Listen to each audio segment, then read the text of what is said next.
Akwai wani ice da ma'aiki sallallahu alaihi wasallam ke jingina bayansa a duk sanda zai yi hudubar Juma'a. Wata rana kwatsam sai wani bishiyar ta sau wani sauti da ƙarfi wanda sai da ma'aiki sallallahu alaihi wasallam ya sauko daga mimbarin ya rungume itacen sannan ya yi tsit. Kamar yadda ya zo a littafin Arfat, K.L. Arshi. Hassan Albashi ya rawaito daga Anas bin Malik cewa tsira da aminci Allah su tabbata ga fiyayyen halitta Annabi Muhammad sallallahu alaihi wasallam. Annabi Muhammad sallallahu alaihi wasallam ya kasance yana hudubar Juma'a yayin da yake tsaye kusa da wani ice wanda yake jingina bayansa a jiki.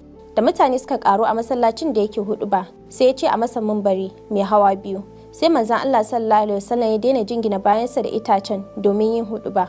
Annabi Muhammad sallallahu alaihi wasallam ya miƙe domin gabatar da hudubar ranar Juma'ar. Sai itacen da yake jingina bayansa ya so wani sauti da ƙarfi wanda sai da ma'aiki sallallahu alaihi wasallam ya sauko daga mimbarin ya rungume itacen sannan ya yi tsit. Hasali duk lokacin da Alhassan ya rawaito wannan hadisin sai ya yi kuka yana faɗin, ya ku bayan Allah, itace ta yi kewar ma'aiki sallallahu alaihi wasallam wanda kai ne ya kamata ka yi. Allahu akbar, Allah ka ƙara mana son fiyayen halitta ma'aiki sallallahu alaihi wasallam a cikin zukatanmu. Da fatan za ku ci gaba da kasancewa da Umdas Online TV domin sai da ku.